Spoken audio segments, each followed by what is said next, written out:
Hello friends, स्वागत है आपका प्रेम कहानी के अगले भाग में। अब तक आपने कहानी में पढ़ा कि अंजलि के पिताजी ने कुछ शर्तें अभिमन्यु के पापा के सामने रखी, जिसे उन्होंने सहर्ष स्वीकार कर लिया। अंजलि के पापा ने जो सोचा था वह सब उल्टा पड़ गया। वह अपना सा मुँह लेकर घर लौट आए। घर लौटते ही जब दादी ने पूछा कि क्या हुआ, तो उन्हें अपनी योजना बताई और यह भी बताया कि किस प्रकार प्लान पर पानी फेर दिया। तो दादी भी जल भून कर रह गई। वह भी एक अच्छा मौका गवा बैठी थी। खैर, अभिमन्यु के पापा ने जल्दी से फ़ोन किया और अभी को यह सूचना दी कि क्या फैसला हुआ। अभी तो जैसे बहुत खुश हुआ, लेकिन अब वह अंजलि से काफ़ी समय दूर रहना पड़ेगा। इस बात को सुनकर थोड़ा मायूस भी हुआ, लेकिन वह अंजलि के भविष्य के लिए सब कुछ कर सकता था, तो वह अपने पापा की बात को भी स्वीकार कर लिया। इस प्रकार दूसरे दिन अभिमन्यु के पापा वापस शहर लौट आए। अंजलि के घर की भी स्थिति सामान्य हो गई। इस बीच रीना ने भी फोन कर अंजलि को पूछा क्या हुआ, तो अंजलि ने सारी बात बता दी। वह भी अंजलि के लिए खुश थी कि आखिर उसके परिवार वाले मान गए, उसके रिश्ते को स्वीकार भी कर लिया। कहते हैं जो होता है अच्छे के लिए ही होता है। सभी अपनी जिंदगी में वापस लौट गए। अब रीना व अंजलि की भी छुट्टियां पूरी हो गई थी। उन्हें भी वापस शहर लौटना था, लेकिन इस बार अंजलि के पिताजी अंजलि को हॉस्टल में नहीं रखना चाहते थे। इसलिए अंजलि को हॉस्टल से निकालकर अपने किसी रिश्तेदार के यहाँ रख दिया, ताकि अभिमन्यु उसे ना मिल पाए। रीना और अंजलि अपने रिश्तेदार के घर रहने लगी। अंजलि को कॉलेज जाने से डर लगने लगा। उसे लगने लगा शायद कॉलेज में सबको पता चल गया कि उसकी शादी अभिमन्यु से हो गई। सारी लड़कियां उससे नफरत की निगाहों से देखेगी। यह सोच सोच कर उसका दिमाग खराब हो रहा था, लेकिन रीना ने उसे बहुत समझाया और उसे यह भी दिलासा दिया कि कॉलेज में किसी को कुछ नहीं पता। इस प्रकार रीना जबरदस्ती उसे कॉलेज ले गई। कॉलेज के गेट के अंदर घुसते ही अंजलि का दिल जोर से धड़का। उसे महसूस हुआ कि अभिमन्यु यहीं कहीं आस पास है, तो वह वापस मुड़कर देखने लगी, लेकिन उसे दिखाई नहीं दिया। लेकिन यह सच था, अभिमन्यु उसे दूर से देखने आया था, क्योंकि वह भी अपने दिल के हाथों मजबूत था। बस एक बार उसे देखकर अपने दिल को दिलासा दे रहा था। अंजलि वहां से अपने क्लास के अंदर चली गई और अपनी पढ़ाई पर फोकस करने लगी।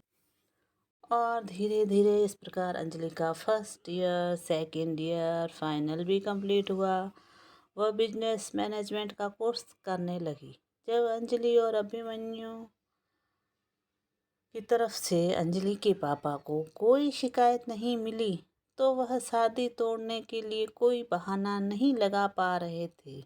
दूसरी तरफ जैसे ही अंजलि का बिजनेस कोर्स पूरा होने वाला था, अभिमन्यु के पिता ने अंजलि के पिता से शादी के लिए बातचीत प्रारंभ कर दी।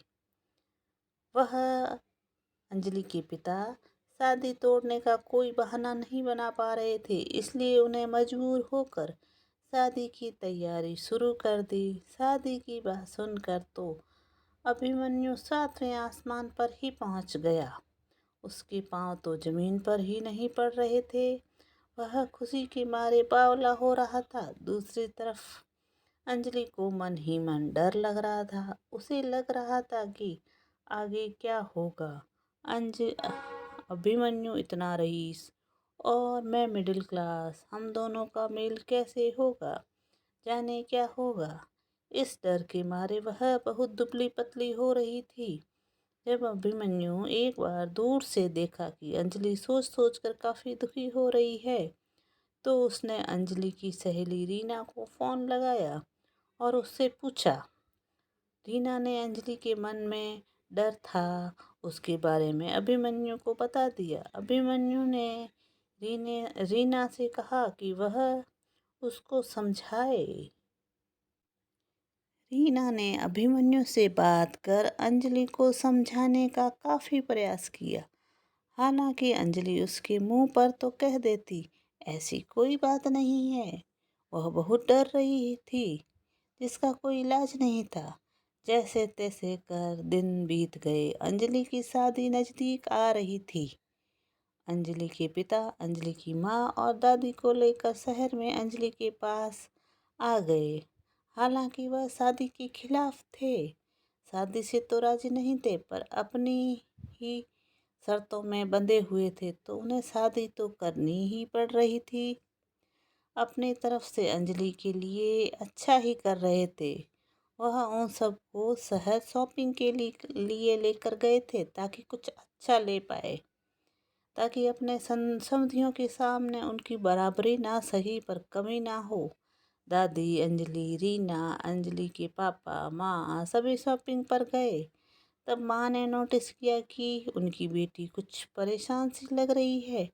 पहले तो उन्होंने सोचा कि वह खुद ही बता देगी, लेकिन जब उसने कुछ ना बताया तो उन्होंने रीना से पूछा। रीना ने अंजलि के मन की सारी बातें बता दी।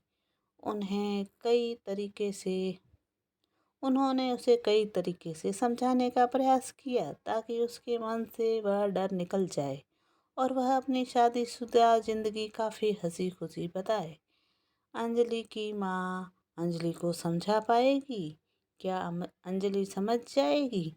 आगे क्या होगा?